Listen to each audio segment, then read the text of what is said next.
Hello বন্ধুরা, welcome to my channel. আজকের এই ভিডিওতে আলোচনা করছি দশম শ্রেণীর ভূগোলের ভূমিরূপ অধ্যায় থেকে গুরুত্বপূর্ণ প্রশ্ন এবং উত্তর। দেখে নাও, প্রশ্নটি হলো বায়ু ও জলধারা মিলিত কার্যের ফলে সৃষ্ট ভূমিরূপগুলি চিত্রসহ আলোচনা করো। 5 নম্বরে প্রশ্ন পড়তে পারে এটা।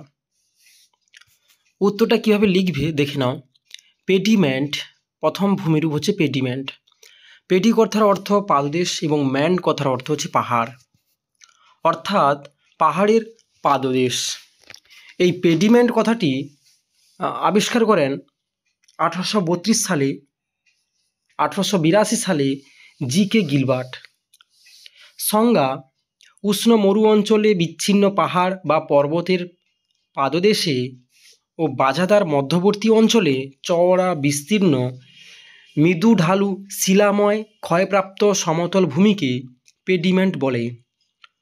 উৎপত্তি: এ.সি. লসনের মতে মূলত পর্বতঢালের পশ্চাৎ অপসারণের ফলে পেডিমেন্ট সৃষ্টি হয়। অথবা আরেকটি কারণ রয়েছে পেডিমেন্ট সৃষ্টির, সেটি হলো সাময়িক জলধারা ও বায়ুর মিলিত ক্ষয়কার্যের ফলে পর্বতের পাদদেশে ক্ষয়প্রাপ্ত ও ক্ষয়ীভূত পদার্থসমূহ অপসারিত হয়ে পেডিমেন্ট সৃষ্টি হয়।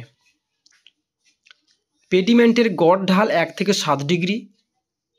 এটি পর্বতের পাদদেশে ক্ষয়প্রাপ্ত ঢাল। পেডিমেন্ট ছোট বড় প্রস্তরখণ্ড, নুড়ি, কাঁকড়, বালি প্রভৃতি দ্বারা গঠিত। সাহারা মরুভূমিতে অ্যাটলাস পর্বতের দক্ষিণ ঢালে পেডিমেন্ট দেখা যায়। নেক্সট, বাজাদা। বাজাদা একটা স্পেনীয় শব্দ যার অর্থ ঢাল। সংজ্ঞা: পেডিমেন্টের নিচে ক্ষয়জাত পদার্থ সঞ্চিত হয়ে যে উর্বর ভূমিরূপ সৃষ্টি করে তাকে বাজাদা বলে। উৎপত্তি: মরু অঞ্চলে পেডিমেন্টের পাদদেশে জলধারাগুলি পলি বালি সঞ্চিত করে বা পলল শঙ্কুগুলি পরস্পর যুক্ত হয়ে মৃদু ঢালু বাজাদা সমভূমি গঠিত হয়। বাজাদার গড় ঢাল 3 থেকে 4 ডিগ্রি। বাজাদা মূলত সূক্ষ্ম নুড়ি, কাঁকড়, বালি, পলি দ্বারা গঠিত, কয়েক কিমি পর্যন্ত বিস্তৃত হয়।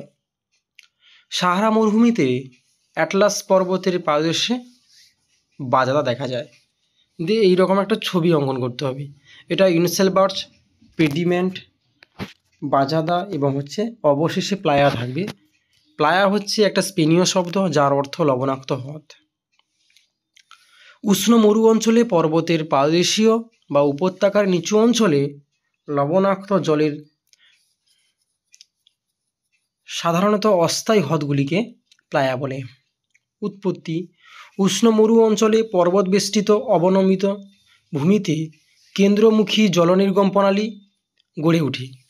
হঠাৎ বৃষ্টি হলে একাধিক ছোট ছোট জলধারা নিম্নভূমিতে মিলিত হয়ে সাময়িক লবণাক্ত হ্রদের সৃষ্টি করে। তাহলে প্লায়া হচ্ছে শুষ্ক লবণাক্ত হ্রদ। তাহলে বেশিরভাগ সময় কি জল থাকে না। যখন জল শুকিয়ে যায় উপরে কিন্তু লবণের স্তর দেখা যায়। অতিরিক্ত লবণাক্ত প্লায়াকে স্যালিনা বলে। যেমন রাজস্থানের সম্বর হ্রদ হচ্ছে বৃহত্তম প্লায়া, ভারতের অবশ্যই, এবং পৃথিবীর বৃহত্তম প্লায়া হলো আমেরিকা যুক্তরাষ্ট্রের লা প্লায়া। 5 নম্বরের প্রশ্নটি এইভাবে উত্তর লিখতে হবে এবং মাঝখানে একটা ছবি অঙ্কন করতে হবে। নোটসটি সংগ্রহ করতে চাইলে অবশ্যই হোয়াটসঅ্যাপে ডেসক্রিপশন বক্সে ফোন নাম্বার দেওয়া রয়েছে, সেখান থেকে সরাসরি যোগাযোগ করে নোটসটি সংগ্রহ করতে পারো। ভিডিওটি দেখার জন্য তোমাদেরকে অসংখ্য ধন্যবাদ এবং থ্যাংক ইউ।